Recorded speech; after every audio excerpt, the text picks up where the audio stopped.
Greetings. My name is Amanda Roberts, and I'm the Faith Formation Director here at St. Robert Bellarmine Parish. And in this video, I'm going to go over the changes that will be coming this fall of 2015, and some of them will be implementing over the summer. In this first part, I'm going to go over the background that is informing the changes, why we're doing the changes, I guess, and what is leading the direction that I'm taking the program in. So just as a starting point, every year I think about the program, what we're doing, how it's going, what kind of improvements we can make.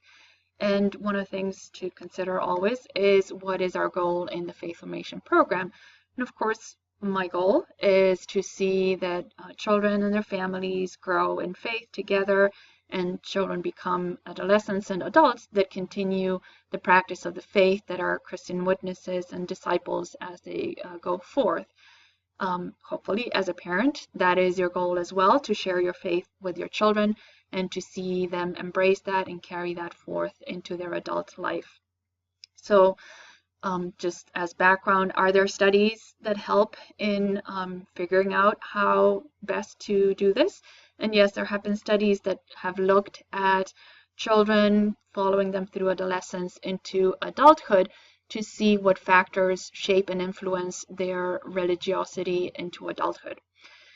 So there's two main studies that I am basing all this on, 2004 and 2010, and both of them share one of the key findings that continues to be the case that you hopefully are aware of, and that is that parents are the most influential social influence in their children's religiosity. So your faith, you basically as a parent, and what you do has the biggest impact on your child's faith, despite what they might say and despite what you may believe based on what our culture tells you.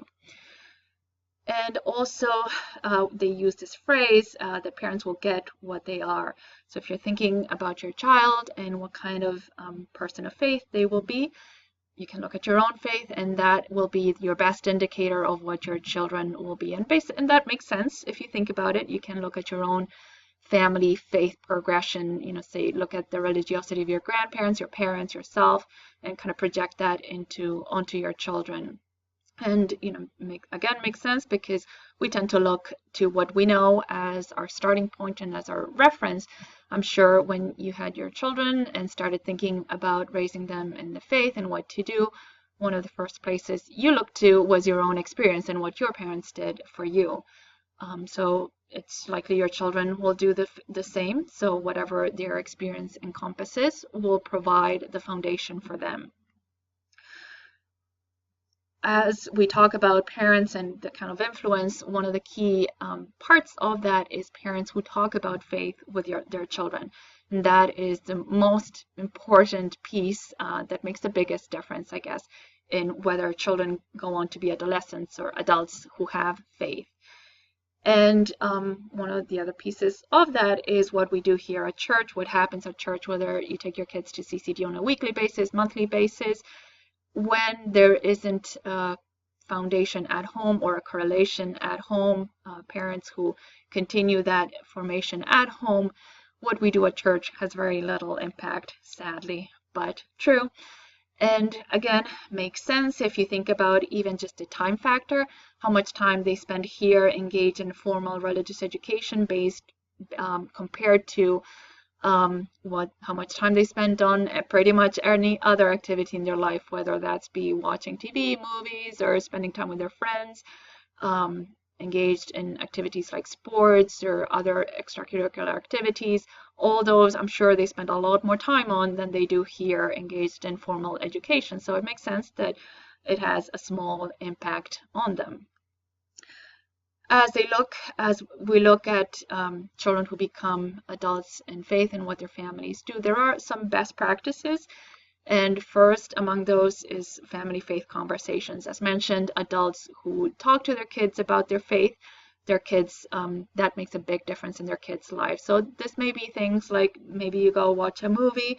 They seem to have a lot of those Bible-based movies out these days. You may go watch one of those and talk about it at home, related to your faith and what you thought about their image of God in that movie and things like that.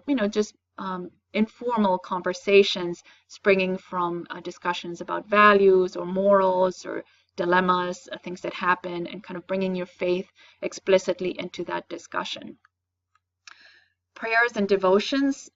Certainly this includes teaching your children their basic prayers like the Our Father, the Hail Mary, Glory Be, and praying them at bedtime and praying with them at bedtime or at meals and things like that. But it goes beyond that to more of a formal study and reflection and integration of faith into life. So maybe you read the Bible and study it together, or read Bibles, the Sunday readings, reflect on maybe you do more formal study, maybe you've done some of the packets from the festivals at home, and those have questions and things that you had to work on together, all those kinds of things. If you read any kind of material, Catholic material, and that teaches you about the faith, those broader aspects are included in the devotional life. Prayer rituals and traditions may sound a lot like prayer, and it may include prayer, but it goes beyond that. And think about ritual as something that conveys and communicates values and meaning to your children and to your family in general, and affirm your values and beliefs. And these may be explicitly religious. So, for example, you may have the tradition of the Advent wreath that you do every Advent at home. And so that has an explicitly religious connection. But then again, you may have other traditions, like at birthdays, the birthday person may get to pick what you have for a meal or where you go to dinner or something like that. And so there isn't an explicitly religious connection there, but you're communicating that each person is important, we value you, we love you, we care for you, and we celebrate you. So, and different traditions that you have convey different kinds of meanings of what is important in your family and for your life. Service, children whose parents engage in service and engage them in service learn that this is an integral part of their responsibility and life of faith. And one of the great things about it is that it has an extended shelf life. So you do service, but then later it might raise questions about the service or the people you serve. So if you went to a soup kitchen, later on your kids might wonder and ask, and you might talk about why were there so many families that needed assistance, and may look into what our faith teaches about that, or the issue surrounding that, poverty, or whatever the issue may be. So it might prompt some of that as well. And finally, family meals. And this is also beyond faith. Just in general, it's a great practice, and lots of studies have shown this, that teenagers and children who eat together as a family have a reduced incidence of any kinds of problems like alcohol abuse and drug abuse, smoking, and all those kinds of issues are diminished in families that eat together. So the more you can do it, the better. And also, as you look back on all these practices, they interrelate. So family meals might be a good time to talk about faith in a sort of discussion, informal way. And you can, just in thinking about Jesus's own ministry, it is where a lot of it took place during meals, stories that he told, and just people that he touched in the context of a meal. And if you think about our own faith, the Eucharist is at the heart of our faith, and it is a meal. So just to emphasize, what you do at home with your children is a critical component in the development of your children's faith. And this may be a little bit scary, but hopefully it also, I just want to emphasize that it is important. And what the direction of the program that I'm looking at is to see how we can help you do some of these things at home. I realize that you are probably very busy taking your kids to all sorts of practice and activities, and when are you going to have time to say, do something like look for a prayer ritual to do at home, or think about what topic to talk about that is faith related at the dinner table, or any kind of thing like that, or what are you going to study this week? And I realize faith can easily take a back seat when there are so many things clamoring for your attention. But again, it is important, and because it is so important, is why when I look ahead to the direction of the program, I want to work on this and help you do this better. Now, some parents may think, well, it's okay. She's exaggerating, or there's no cause for alarm here. Children, adults, they come back when they get married and have kids. And in the past, a lot of religious educators, a lot of people have looked at things that way. But I would caution you about that. As I look at trends, I don't want to be just relying on that as the direction that things will go in, or count on that happening, because even now there's just as sharing numbers, the Catholic Church, may not surprise you, has been shrinking in the US. And this is sort of across the board of generations. So there's drop in millennials, Generation Xers, baby boomers, so even established adults are leaving the Catholic Church. Some of them to go to other Christian denominations, but some of them just dropping entirely, to the point that 12.9% of the population of adult Americans are former Catholics.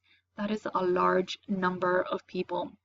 So when I think about kids in our program, when I think about the future of the church, I want to know that we're trying our best, not just to share our faith with our children, but to help them see and appreciate the beauty and what Catholicism and our faith can do for them, and how it can nurture their growth as a person and as a human being, and how our relationship with God can be such a source of strength to all of us. The only thing that has been helping with the decline in numbers is immigration, really. So just kind of a background, not to alarm you overly. So as I mentioned, as I look ahead to the direction of the program, what I would like to focus on is that home component. So far, I've been focusing more on what we do here at church. And in the coming year, I would like to focus more on what is happening at home and provide you tools to do some of these things that help help form children in faith and have them carry that faith onto adulthood. So in the next segment, I'll be going over the changes and what exactly we'll be doing to that end. Thank you for watching, and as I mentioned, watch the next clip for details on the changes.